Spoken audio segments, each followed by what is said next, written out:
Bonjour ou bonsoir, tout dépend à quelle heure vous écoutez ce podcast de l'ODJ Média.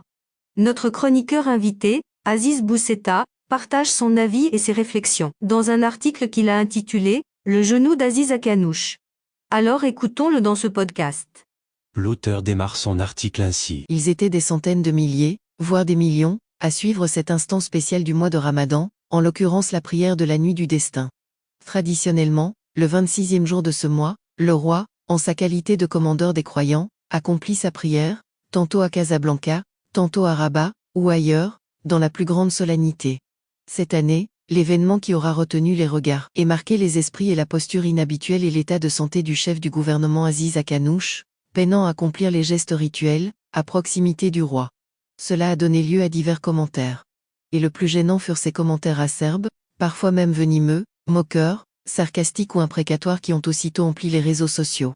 Les uns, se pensant sachant ou, mieux, détenteurs d'une vérité suprême, divine, ont vu dans la situation de santé de M. Akanouche une punition céleste, contre cet homme qui préside le gouvernement et qui paie, pour sa politique, certes quasi unanimement contestée, rejetée.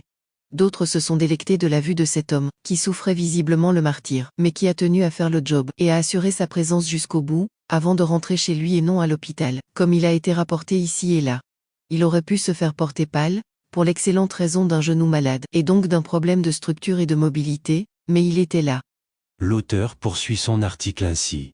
Il était là, souffrant, tanguant, cherchant désespérément la meilleure posture, se contorsionnant, ajustant fébrilement son sélam, transpirant, tremblant, mais il était là, tenant son rôle de chef du gouvernement placé à la gauche du chef de l'État.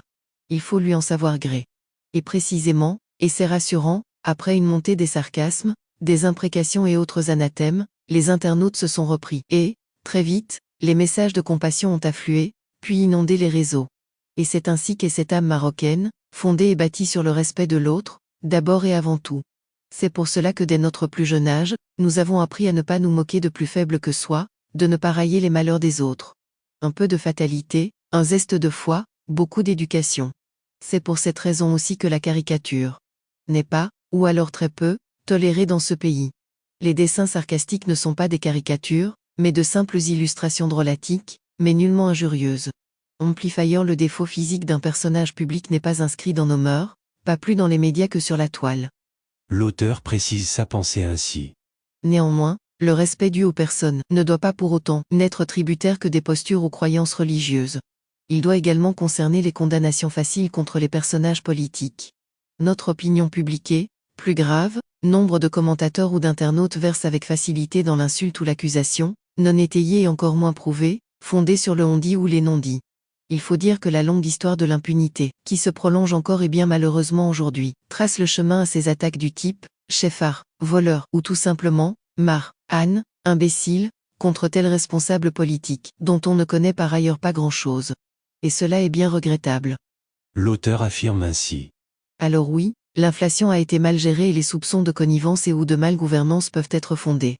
Oui, les prix ont explosé pour des raisons qui pouvaient être, qui auraient pu être anticipées. Oui, la communication est le parent très pauvre de ce gouvernement, et la condescendance la marque de fabrique de certains de ses membres.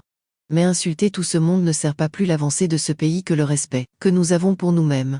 Si on observe ce qui se produit dans des pays de notre entourage, plutôt vers le nord, on relève une adhésion et un respect des institutions et des traditions, chaque nation ayant les siennes propres. Au Maroc, insulter M. Benkiran, railler M. Elotmani, accabler d'injures M. Akanouche, comme le font tant d'internautes, et, plus grave, de gens des médias, revient à nous insulter, à nous railler et à nous accabler d'injures nous-mêmes car ces personnes ont occupé des fonctions éminentes dans la pyramide de pouvoir de ce Maroc qui nous unit, nous réunit et nous rassemble car il nous ressemble.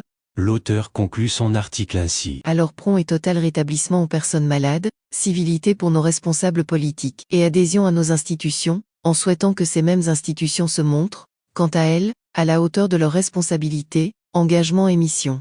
Mais cela est une autre affaire. Rédigé par Aziz Bousseta, élu par l'intelligence artificielle de l'ODJ Média. Merci d'avoir écouté ce podcast de l'ODJ Média, ce bouquet de supports numériques, portail, magazine mensuel connecté, web radio et web TV. N'oubliez pas de télécharger notre application l'ODJ Mobile sur Play Store et de vous abonner à notre chaîne YouTube l'ODJ TV. Vous pouvez, aussi, nous suivre sur nos réseaux sociaux, Instagram, Facebook, TikTok, LinkedIn et Twitter. Ou encore, vous inscrire sur notre newsletter quotidienne à partir du portail lodigi.ma. Alors, on se dit au prochain podcast de nos chroniqueurs invités. Et à très bientôt, si et seulement si vous le voulez bien.